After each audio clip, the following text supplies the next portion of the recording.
you here to help find the baby Saurians? And I'm Toba. You must be the helpers that we've been waiting for. It's nice to meet you too, but we're just passing through.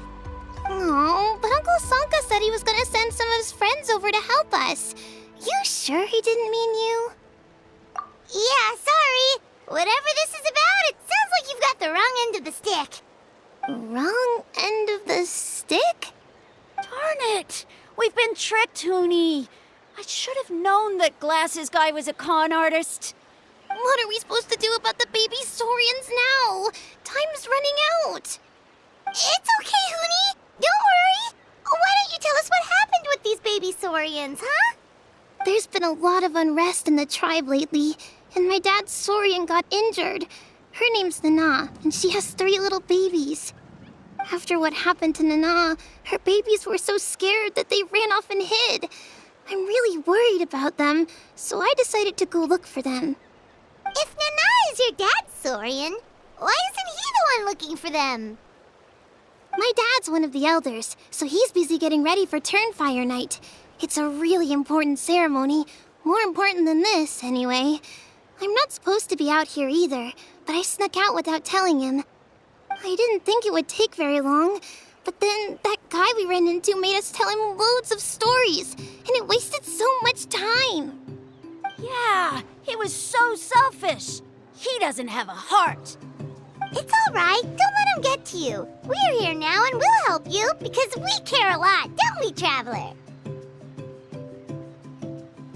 They should be. I already managed to find their tracks, and it seems like they're hiding on the cliff. Really? Wow! Thank you so much, Miss Traveler and Miss Paimon.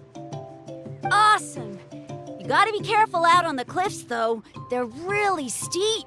Even grown-ups have trouble climbing them.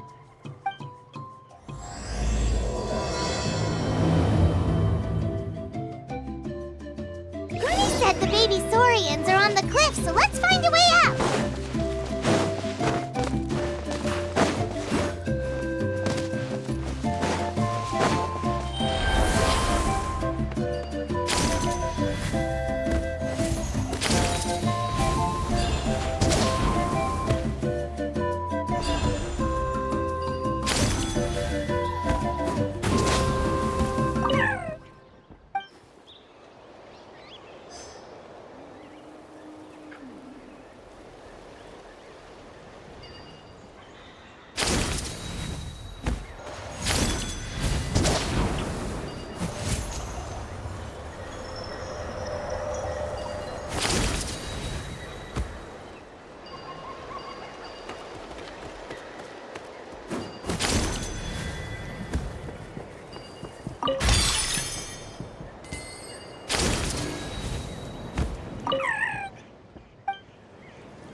Well, if it isn't the gruesome twosome who wormed their way into our servant circle of friends. Still awestruck from the last time we met? Would that be why you hastily scrambled up here to pay your respects the moment you saw us? I suppose we can't blame you. Such is the spell that our majesty casts on our minions. Very well. You heathens leave us no choice. The almighty Dragon Lord, Kahula shall grant you the audience that you seek. Come, pucker up. You may now kiss our feet. Wait, aren't you like Kenichi's sidekick? What the heck are you going on about? You're somehow managing to be even more annoying than the last time we met. Silence! Who are you calling sidekick? We are the Dragon Supreme, sovereign ruler of the Nation of Flame. We shall have you know that last time, were it not for Kenichi's earnest pleading on your behalf, you would have received not a single word of mercy. Oh, come on. You talk big, but Kinich clearly has you under lock and key.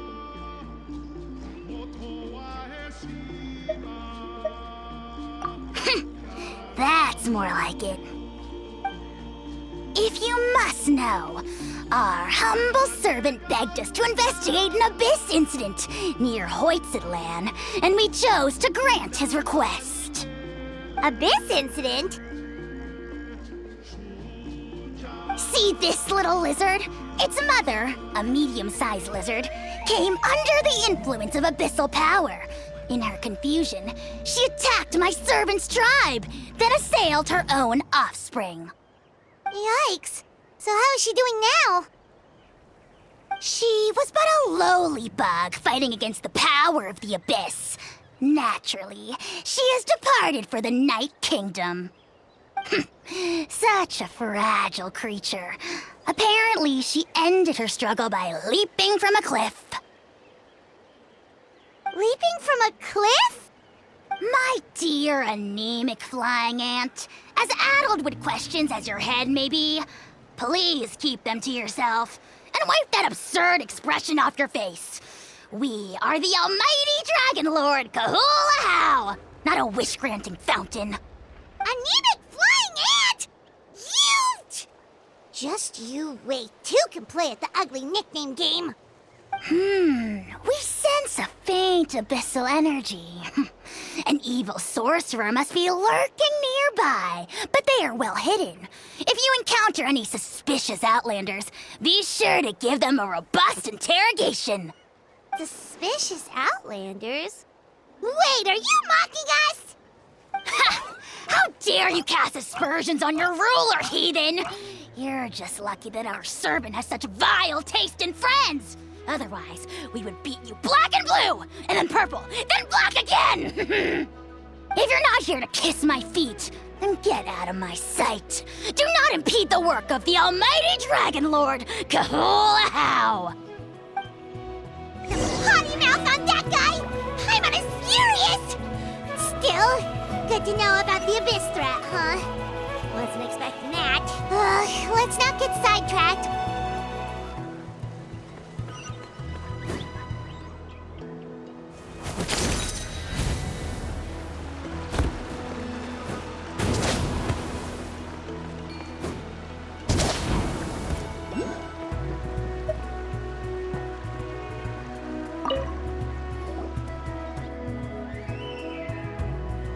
Wow, you're back already? That was so fast. I'm so glad that the babies are all right. Thank you both so much. Now we can finally go home and stop worrying about them. You're welcome. Piece of cake. You're not from Natland, right? Because your clothes look different than ours. Hey, you must be tired after all that climbing. You should come take a rest at my house. Yeah, please come. I promise you'll get a big Scions of the Canopy welcome. We love having guests, and you're really nice people. Not like Glasses Guy. By the sound of it, Glasses Guy wasn't from Natland either, right? Uh-huh. Well, his clothes sure weren't. You know what? Now that I think about it, there was something really fishy about him. Really? Maybe he was the suspicious outlander that Ahau mentioned. Sure, if you're interested. Oh, let me think. How did the conversation go again? Oh, please, mister. I've told you so many stories already. When are you gonna help me find the baby Saurians? Just one more story. One more, I swear. Why don't you tell me more about that ball of fire? I heard that there was a huge transparent ball of fire that used to burn 500 years ago, 1,000 years ago, maybe even further back than that. Oh, you mean Turnfire.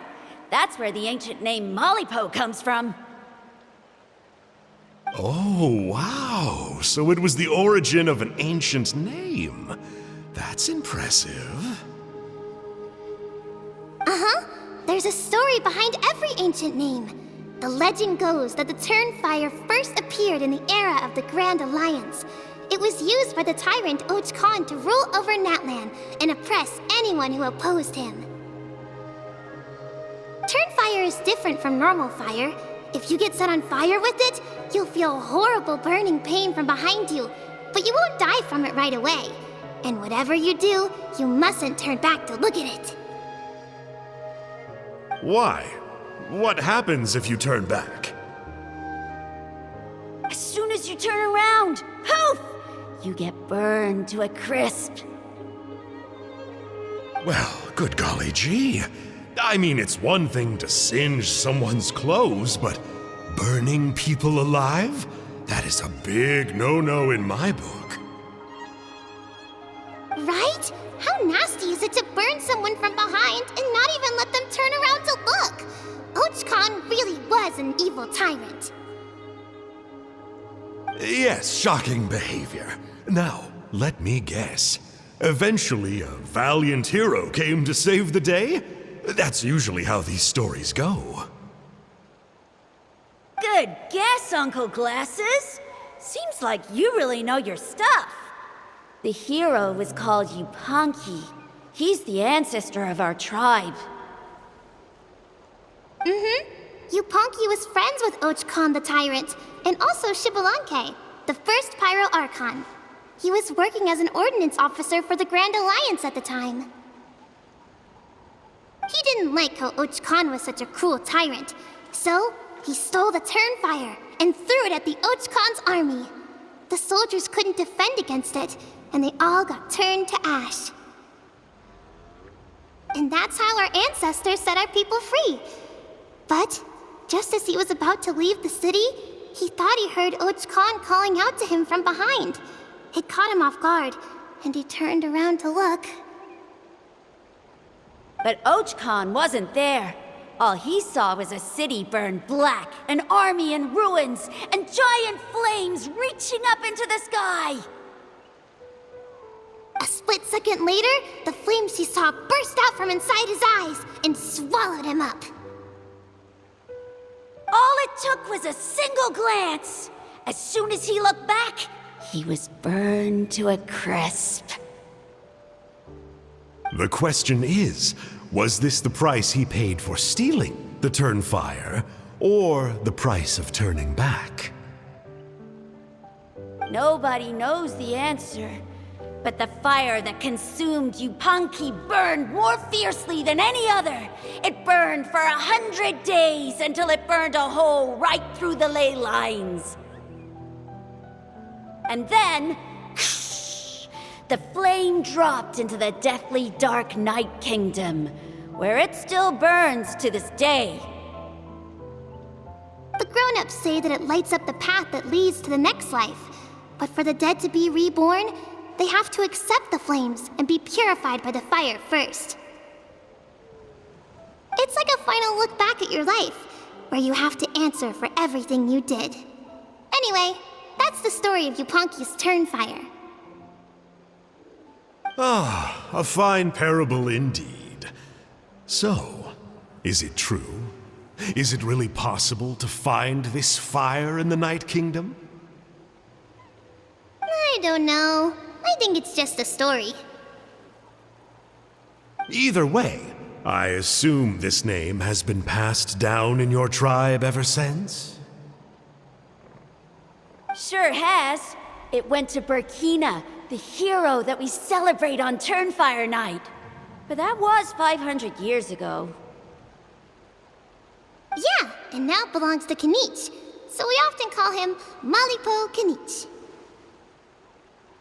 Kinich, huh? All right, Uncle Glasses, that's enough stories. Now, can you please go find the baby saurians for us like you promised? I would, but doesn't the legend of the Turnfire teach us not to look back? Let's not go dredging up the past. Tell me more about this Kinich guy. One more story, I swear. Starting now. No? Careful, Toba. You look dangerously close to cursing me out right now. Tut tut, we can't have that. Cursing is for grown-ups only. Uncle, you'd better not be trying to trick us, or the Turnfire will get you when you die. How would it get me if I'm outside of Natlan? Uncle Glasses isn't from here, you know. Unlike you. Huh? Wait, is that?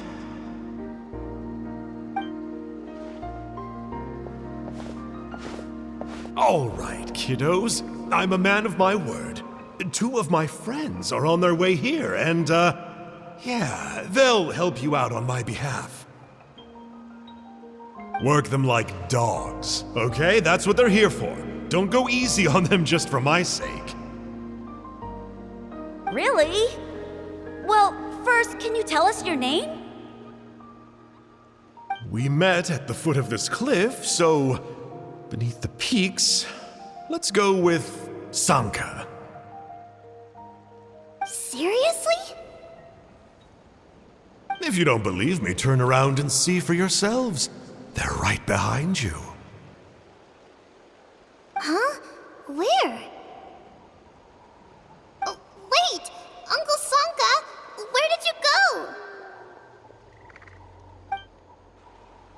Yeah, definitely a fishy character. It sounds like he was digging for info about the ancient names.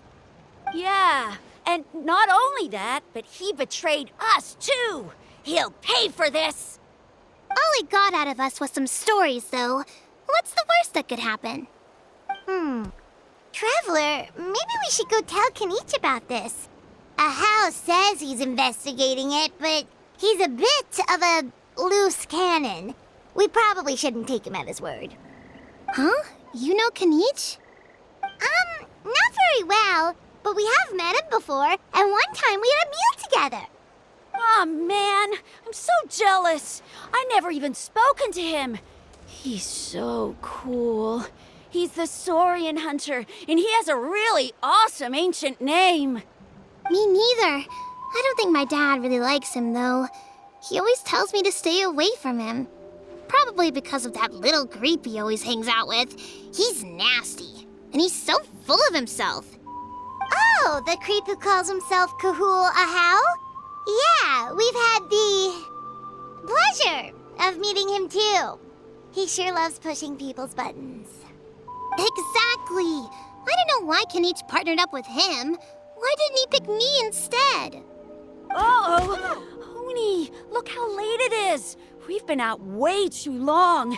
We better get home now or we'll get yelled at. Oh, yikes. You're right. Okay, well, this path here leads to our settlement. If you decide to visit, remember to come to my house.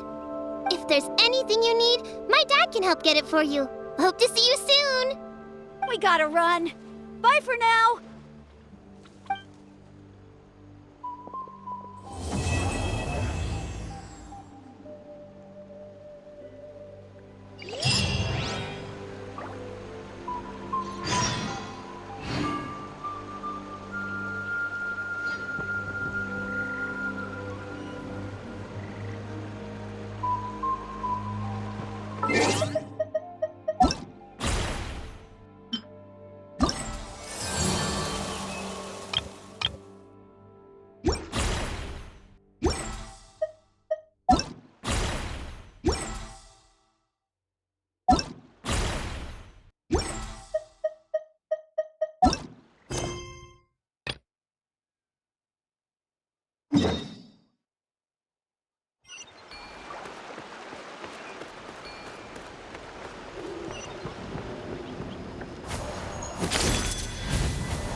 Huni, what were you thinking, going out by yourself?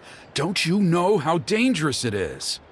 It's okay. Toba helped me. And we met some kind strangers who helped us. And Kind strangers?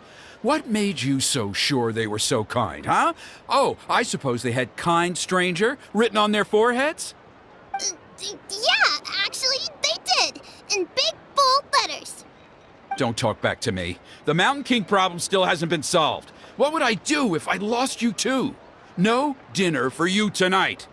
They were good people, Dad. Dinner or no dinner. Hello again, Huni. It's Miss Paimon and Miss Traveler. Dad, it's them. They're the ones who helped me. And I promised we'd take care of them if they came to visit. Oh, so you're the kind strangers. Well, I'm Trinidad. Apparently, you helped my daughter today, so if there's anything you need, just ask. As an elder of the Scions of the Canopy, I've got some influence around here. Now, I trust that you're sensible people who know better than to take advantage of their host's generosity. 1,000,000 mora! At least you're a straight shooter. I can respect that much. Dad, please. They're not bad people. They've eaten at the same table with Kanich before. Be nice to them. Kanich? Wait! I heard that two mysterious travelers from afar showed up at the Stadium of the Sacred Flame. Are they you? And Paimon's the other. I do apologize. A lot's been going on in our tribe lately, and I suppose the pressure must be getting to me. I can't believe I was so rude to you. I feel ashamed. We got off on the wrong foot. Can we, start over? Oh, now we're talking. Seriously, though, don't worry about it. Already forgotten. We're just happy to see Huni got home safe and sound. Oh, you just arrived, I take it, and it would be my honor to give you a hero's welcome tonight. Careful now. That's quite an about-face. We've heard that kind of thing can lead to spontaneous combustion around these parts.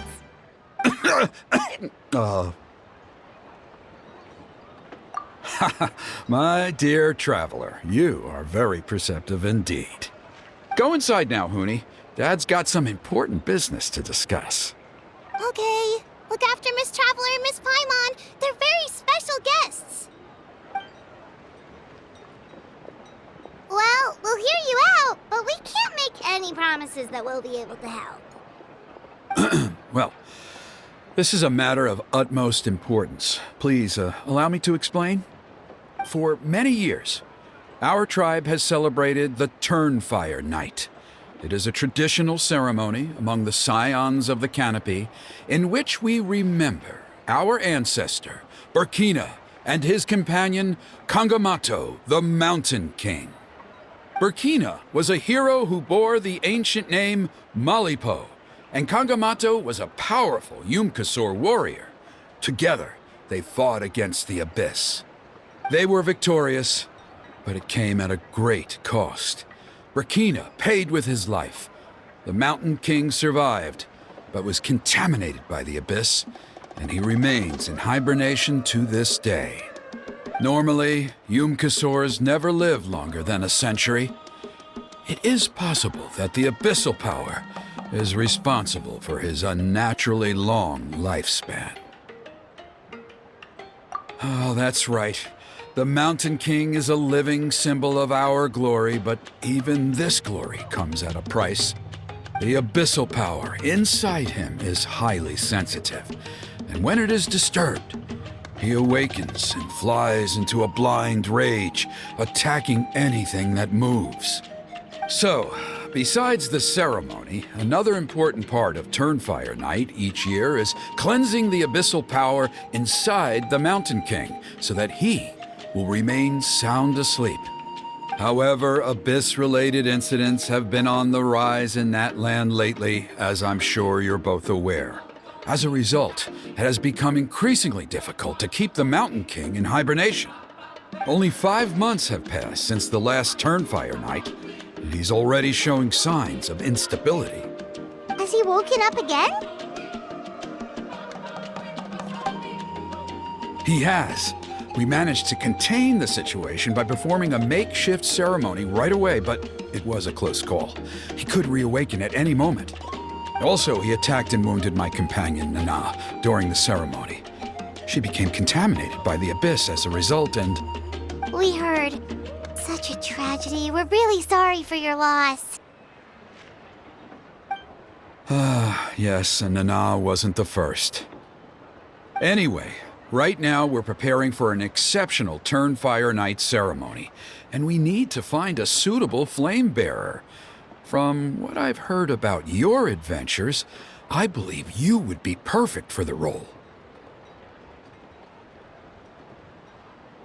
Of course. Plus, he's a bona fide hero who inherited the Malipo name. Oh, you mean Kinich? Yes, he's the one. A hero, worth his weight in gold. And unfortunately for us, he's all too aware of that.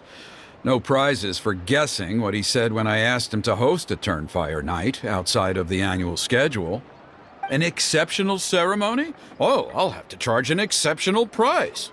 I swear, no other concept exists in that boy's brain.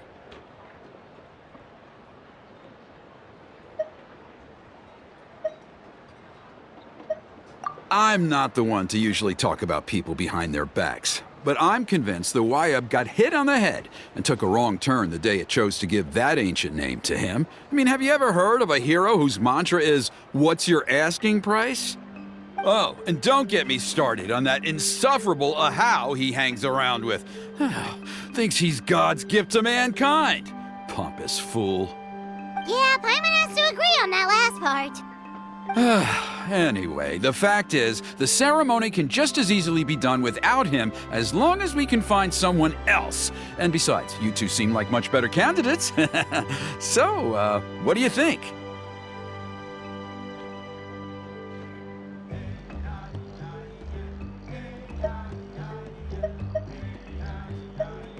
Well, there's only a few days left before the ceremony. We can't afford to waste what little time we have on negotiating with him. Now, I much prefer if you would consider taking his place. Wonderful! I can't thank you enough. Huni was right about you. You have kindness in your hearts. Come with me to the other side of the mountain. I'll bring you up to speed on each step of the ceremony. Us experienced warriors, I'm sure you'll pick it up in no time.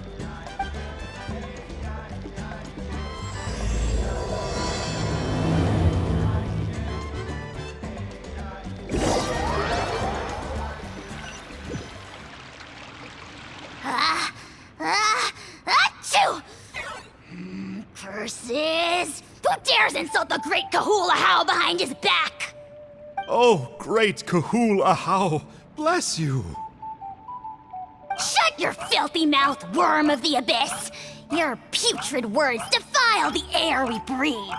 You make the almighty Dragon Lord, Kahul Ahau, sick to the stomach! Speaking as a member of the Abyss Order, that's music to my ears. Exactly the kind of reaction we're going for. But on a personal level, I gotta say, it's pretty hurtful. Ugh, never have we heard such brazen blustering from someone who is inches from death! Up yours, Four Eyes! We spit in your face! Okay, well, that I am at a loss to explain. How do I manage to stay so chirpy and cheerful? I can only guess it's some kind of powerful magic. But I digress. Mr. Kinich, I admit it, you, sir, are a legendary hunter. Still, the only reason you caught me is that I was reluctant to run away. You see, I'm very interested in the lore of your tribe. Kay? Is that it? Kay? Aren't you intrigued to know what it is about you guys that prompted a visit from the Abyss? It's the extreme sports! The other day, I narrowly avoided getting hit by a very brave soul who just leaped off a cliff. I think you call it bungee jumping? Anyway, I was very impressed. That is what I call embracing the spirit of adventure. Look, I even did a painting inspired by the bravery and freedom of the scions of the canopy. You scum-sucking swine! I swear, if you go bungee jumping, it'll be without a rope! Head first off the tallest cliff, with a band of hunters on your tail, and nowhere left to run, and a bottomless cesspit waiting for you on the ground. You say that, but I get the sense that Mr. Kinich isn't planning to take my life right now. On top of that, I'm tired of spying on you from afar. So why don't we just negotiate a comfortable operating distance that works for both of us? I've heard that the most important thing in human relationships is to respect each other's boundaries. What do you say, Mr. Kinich? Or you could tell me what it is you're really after. What? And then I'll name my price.